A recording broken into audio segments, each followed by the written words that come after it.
Hola a todos, bienvenidos a esta explicación sobre algo que sinceramente casi acaba conmigo. Soy Clara y hoy voy a compartir cómo, durante años, me sentía completamente atrapada, asfixiada, agotada física y mentalmente, a pesar de estar haciendo sobre el papel absolutamente todo bien con mis finanzas.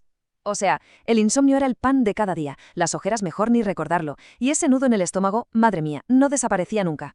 Vamos a sumergirnos de lleno en mi propia historia porque estoy segura de que al ir viendo estas diapositivas, mucha gente va a reconocer exactamente este mismo patrón en sus propias vidas.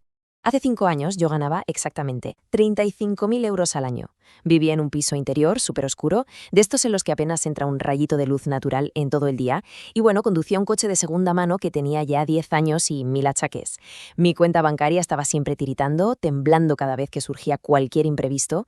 Recuerdo perfectamente estar tumbada mirando al techo por las noches, con una ansiedad terrible oprimiéndome el pecho. En esas madrugadas eternas me aferraba a una creencia casi mágica, la verdad. Me decía a mí misma: Clara, si logras llegar a los 60.000 euros, todos tus problemas van a desaparecer de un plumazo. Creía ciegamente que esa cifra compraría mi paz mental, que borraría mis miedos y, por fin, me daría esa tranquilidad y ese respeto que tanto ansiaba. Así que, ¿qué hice? Trabajé hasta el límite absoluto del colapso. Sacrifiqué fines de semana enteros, hice cientos, literalmente cientos de horas extras sin cobrar, salté de una empresa a otra exigiendo más. Y bueno, finalmente el día llegó. Superé mi propia meta y 2 años después alcancé la cifra de 78.000 euros. Había logrado el gran sueño. Me mudé a un ático increíble, con muchísima luz y un balcón precioso, y me compré un coche nuevo directo del concesionario. Pero entonces pasó algo absolutamente aterrador. Me di cuenta de que sentía exactamente el mismo nivel de estrés financiero. Que digo el mismo, el miedo era aún mayor. Tenía un balcón, sí, pero estaba demasiado estresada para sentarme a disfrutarlo. Tenía un coche nuevo, pero solo lo usaba para tragar atascos de camino a una oficina que me chupaba la energía. Estaba asfixiada a final de mes, pero ganando el doble que hacía 5 años. ¿Cómo era posible?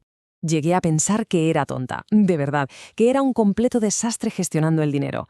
La sociedad nos machaca constantemente con la idea de que tener altos ingresos es sinónimo de ser un genio financiero. Pero ojo, porque eso es una grandísima mentira. Investigando a fondo, di con un dato que me heló la sangre. Resulta que el 62% de las personas que ganan más de 300.000 euros al año, verdaderas fortunas, viven al día. Así es, están a un solo mes de la ruina si de repente pierden su trabajo. Y lo que esta estadística me reveló fue brutal. Mi lucha diaria no era por falta de disciplina personal, que era un fallo biológico, un error en nuestra propia programación neurológica y evolutiva a la hora de enfrentarnos al dinero moderno. Mi mayor enemigo en aquel entonces era una frase letal, una que todos conocemos muy bien: me lo merezco. Cada viernes, después de una semana de estrés absoluto, de aguantar reuniones tóxicas y tragar muchísima ansiedad en la oficina, llegaba a casa tan vacía por dentro que usaba el dinero como si fuera pura anestesia. Pedía sushi carísimo a domicilio, compraba ropa de marca por internet que ni siquiera necesitaba, gastaba de forma compulsiva para curar el inmenso dolor que me producía ganar ese mismo dinero. Es una locura, ¿verdad? Terminé atada por cadenas doradas, prisionera de mi propio consumo. Aumenté de forma tan drástica el coste base de mi vida que de un plumazo hice desaparecer cualquier margen de maniobra. Y todo esto me llevó a mi diagnóstico clínico, por así decirlo. Yo era el ejemplo de manual de lo que se conoce como perfil Henry, por sus siglas en inglés: altos ingresos, pero aún no rica. Ganaba muchísimo más dinero que la media, por supuesto, pero era completamente pobre en liquidez. ¿Y por qué? Porque todo mi espectacular sueldo se esfumaba mes a mes simplemente en mantener una fachada. Trabajaba 60 horas a la semana únicamente para financiar una especie de obra de teatro donde yo era la actriz principal. Una actriz exhausta, fingiéndose rica, a base de bolsos caros y cenas de lujo. Sección 1. Las 5 barreras de la mente.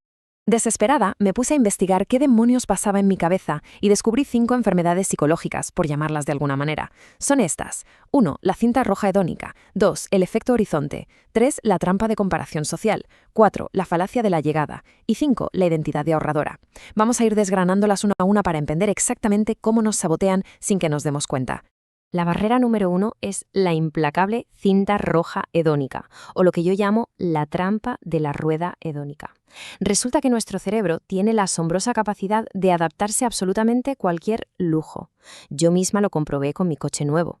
Esa euforia inicial, el famoso olor a coche nuevo, ese subidón de dopamina, me duraron exactamente 3 semanas, nada más. Después de eso volvió a ser simplemente un pedazo de metal para ir al trabajo. Mi felicidad volvió a su nivel base. Pero ojo a la ironía cruel del asunto.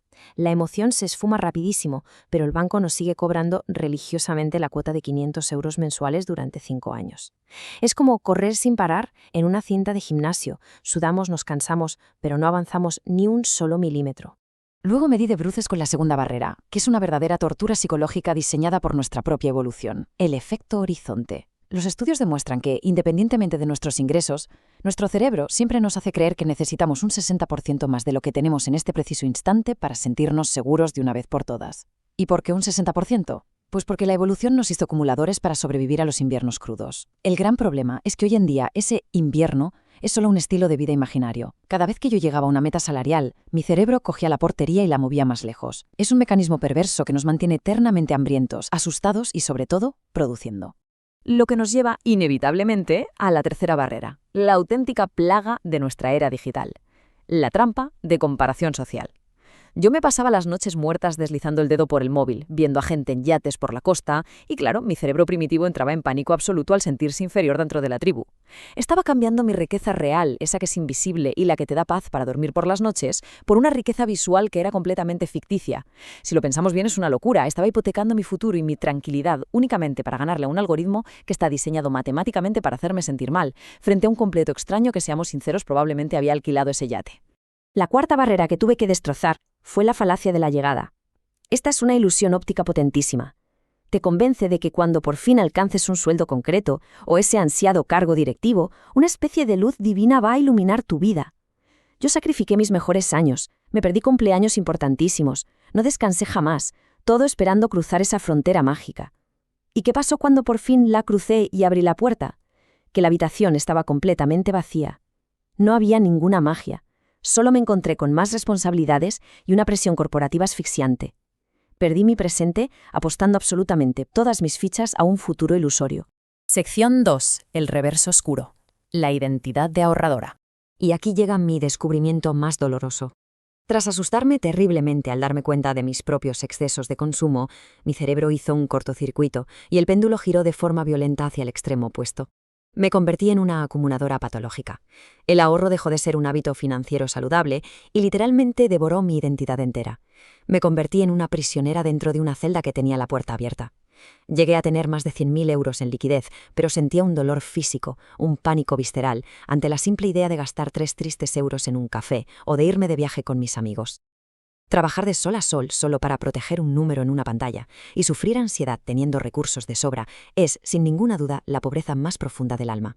Sección 3. La ecuación de la riqueza. Para poder escapar de mi propia mente, tuve que aferrarme a una verdad matemática innegable, una que formuló el autor Morgan Housel. La fórmula es brutal y maravillosamente simple. Riqueza es igual a lo que tienes menos lo que deseas. Atención a esto. La riqueza real jamás, pero jamás, se mide por la nómina que ingresamos a final de mes. Se mide única y exclusivamente por el espacio, tanto físico como mental, que logramos crear entre lo que ganamos y lo que el ego nos exige gastar cada día. Entender esto para mí lo cambió absolutamente todo. Porque los ingresos muchas veces los controla nuestro jefe o la economía o el mercado, pero el deseo es la única variable sobre la que tenemos control absoluto. Y fijémonos en este contraste entre la fórmula y el ego, porque es fascinante. Por un lado, pongamos a un banquero de altos vuelos. Gana una fortuna impresionante, pero su ego le pide yates y mansiones cada vez más enormes. Su deseo siempre, siempre supera a sus ingresos. Matemáticamente hablando, este señor es pobre. Por otro lado, imaginemos a una abuela con una modesta pensión pública de 1.800 euros. Como ella ha desconectado completamente su ego y no está compitiendo con nadie, sus ingresos cubren holgadamente sus deseos. Sin estrés, sin deudas, ella es inmensamente más rica que el gran ejecutivo de Wall Street. Al entender estas matemáticas, por fin comprendí la verdadera escalera de las finanzas. Tiene estos peldaños: supervivencia, solvencia, estabilidad, seguridad, independencia y, en la cima, la libertad total. Yo creía ciegamente que al ganar más dinero estaba volando directa hacia la cima. ¡Qué gran mentira! Al saltar directamente de la solvencia a fingir una falsa independencia, llenándome de deudas y lujos, me quedé eternamente estancada en el tercer peldaño, la estabilidad. La inflación de mi propio estilo de vida, mi ático supercaro y el coche nuevo, devoraban absolutamente todo mi capital, impidiéndome crecer. Sección 4. El anclaje de estilo de vida. Intentar apagar el fuego de mi ansiedad financiera ganando más dinero era literalmente como lanzar bidones de gasolina a un incendio. Necesitaba un plan de emergencia, una regla inquebrantable para defenderme de mí misma. Y así fue como diseñé la técnica del anclaje de estilo de vida. ¿Qué significa esto? Significa sentarse hoy, evaluar fríamente si la vida actual que llevamos es cómoda, digna y si ya tenemos lo suficiente. Y si la respuesta es sí, lanzamos un ancla de hierro pesadísima. Consiste en congelar conscientemente ese nivel de gasto para siempre. Si mañana hay un ascenso y entran 10.000 euros más al año, nuestro estilo de vida no sube ni un solo milímetro. Cero inflación de deseo.